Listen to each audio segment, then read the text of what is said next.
Bonjour. Est-ce que vous vous êtes déjà demandé pourquoi la médiation devrait fonctionner alors que vous n'arrivez pas à vous mettre d'accord avec l'autre? Et est-ce que vraiment ça fonctionne? Comment ça fonctionne? Pourquoi ça fonctionne? Si vous posez cette question, restez là puisque j'y réponds tout de suite. Je suis Alice Canet, avocate au barreau de Strasbourg et médiateur, en particulier en matière familiale internationale. Je vais donc vous présenter pourquoi et comment ça fonctionne. Et juste avant, je fais un petit coucou aux stagiaires que j'ai formés la semaine passée à la médiation interculturelle. Je leur avais promis cette vidéo, donc voilà, elle est en partie pour vous. Alors, comment ça fonctionne? Je vais vous partager mon écran puisque j'ai préparé un petit PowerPoint. J'espère pouvoir vous le présenter comme je veux. Affichage. Voilà. En fait, j'ai refait ça tout à l'heure, j'ai pas réussi à le faire comme je voulais. Je pense que là, ça va être bon. Donc, comment fonctionne la médiation? Est-ce que je peux prendre un petit stylet? Ouais. Oh, putain, intéressant. Donc, imaginons une situation, pour prendre un exemple, parce que c'est souvent plus simple pour comprendre.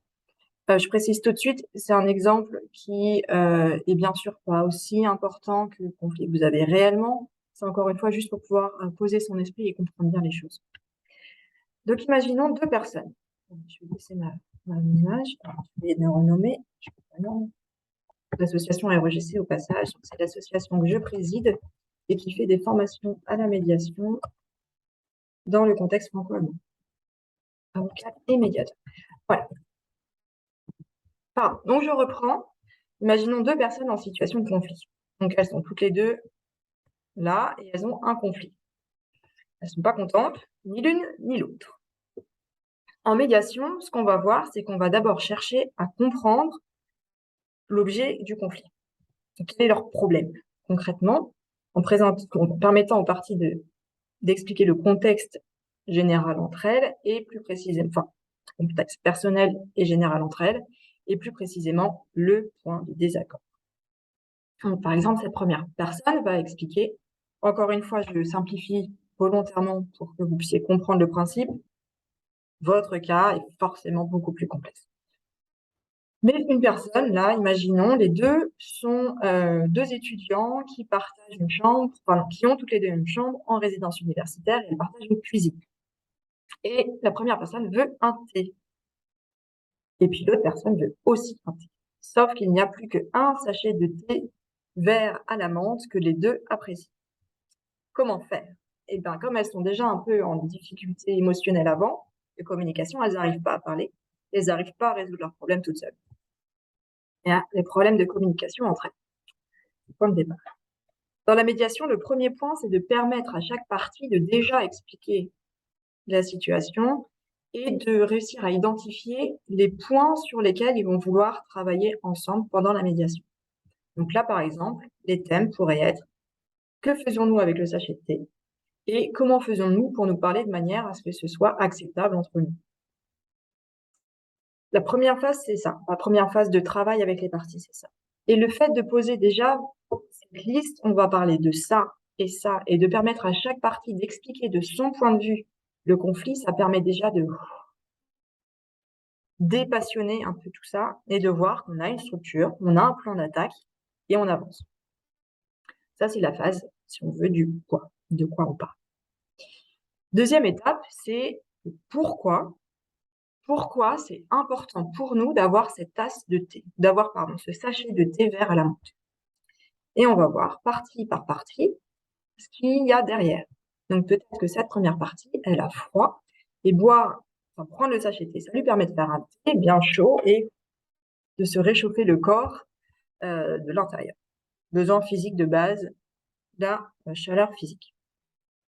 Et peut-être qu'elle a soif, elle a besoin de boire. Elle ne peut plus, elle a besoin de boire. Imaginons encore, c'est très simple, volontairement. Et puis peut-être au niveau des règles de communication, là, quand elles se sont fait face, il y a des mots blessants qui ont été utilisés et elle a un besoin de sécurité dans la relation à l'autre parce que les attaques sur sa personne, c'est blessant au plus profond d'elle-même et ça, elle ne peut pas. Elle a besoin de sécurité émotionnelle. mise en danger dans la relation pour le moment à l'autre. Ok, très bien.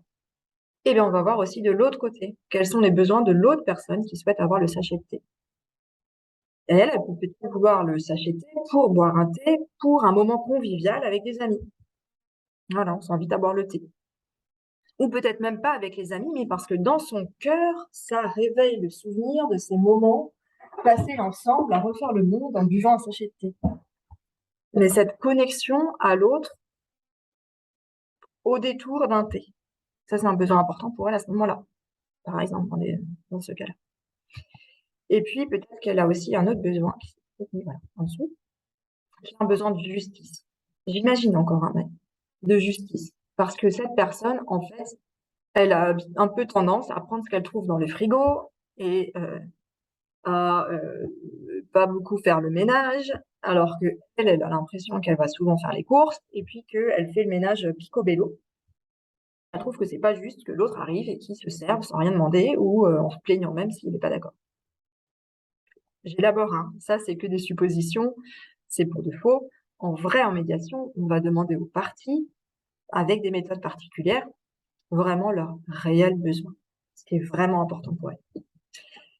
Un autre besoin qu'il y a entre ces deux personnes, et en fait pour les deux personnes, on rappelle, hein, c'est dans leur résidence universitaire, c'est chez elles. Et elles ont besoin de pouvoir sentir que chez elles, elles peuvent être sereines, que tout ira bien et qu'elles ont une ambiance protectrice, cocon, au sein même de là où elles habitent. C'est un aspect important quand c'est un conflit au domicile. Chez soi, on veut pouvoir être bien. Et ça, elles l'auraient par exemple toutes les deux dans ces cas-là. Donc le pourquoi, c'est chacun déjà de comprendre pourquoi c'est si important pour lui ce qu'il veut.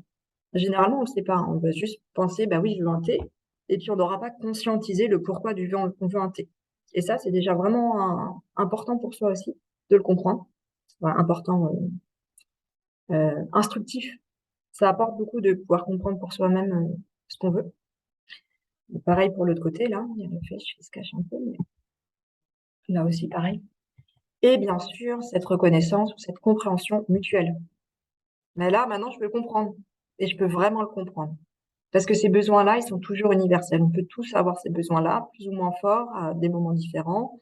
Mais on ne peut pas dire, mais non, ça, c'est pas normal. Tu vas pas ressentir ça. On peut dire, bah oui, ok, je comprends que tu as besoin de convivialité. Ok, ouais, je comprends que tu as besoin de justice. Et quand il y a cette compréhension mutuelle qui est arrivée, on peut passer à la phase suivante, qui est la phase du comment, comment de manière encore assez générale. Et c'est d'envisager toutes les pistes de solutions qui permettraient de répondre aux besoins des personnes. Puisqu'en médiation, on a dit, je ne l'ai pas dit encore, c'est vrai, médiation, le médiateur ne décide pas. Ce qui implique que s'il y a une solution de médiation, elle sera forcément acceptable pour les deux parties, puisque le médiateur ne peut pas imposer, il ne décide pas. Donc, ça sera forcément acceptable. Et pour que ce soit acceptable, il faudra que ce soit en réalité dans cette zone-là, à la fois conforme aux besoins d'une partie et conforme aux besoins de l'autre partie. Et s'il y a 3 parties, 4 parties, 5 parties, conforme aux besoins de toutes les parties. Ok, donc on a nos deux parties qui comprennent pourquoi c'est important pour elles de boire un thé et d'avoir une communication ok, et qui comprennent pourquoi pour l'autre partie c'est ok. Puis elles peuvent passer à la partie de réflexion sur les solutions possibles. Là,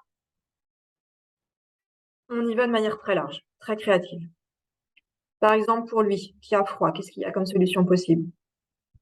Ah, ben, peut-être qu'il peut aller faire un feu.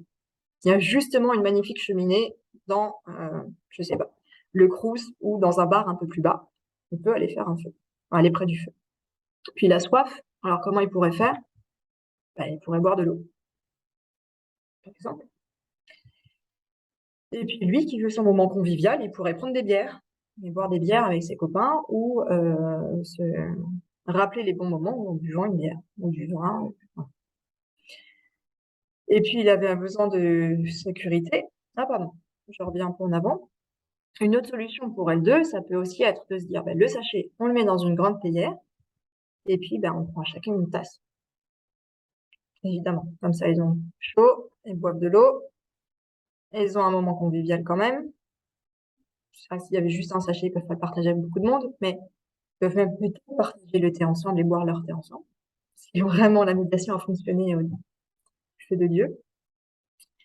Et bien sûr, alors là, pour le sentiment d'injustice, par exemple, ou d'insécurité, ça peut être aussi de commencer par dire, OK, je comprends et pardon.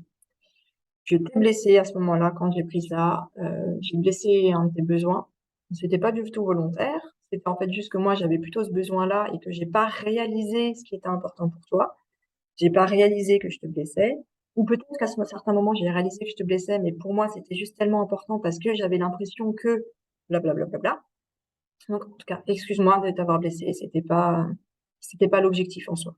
C'est jamais l'objectif en soi. L'objectif, c'est toujours de se faire du bien en soi. C'est une stratégie qu'on pense, être la meilleure à ce moment. Ça n'arrive pas toujours, hein, mais ça arrive parfois. Et ça peut faire du bien aux deux. Une autre piste de solution, c'est des règles de communication sécurisées. Ça, on le voit en réalité quasiment toujours dans les médiations. Là, peut-être qu'elles sont parlées de manière très différente. Par exemple, on est dans une résidence universitaire, ce sont des étudiants de provenance culturelle différente. On n'a pas les mêmes habitudes culturelles. Je refais un petit coucou spécial dédicace pour vous, les stagiaires de la formation.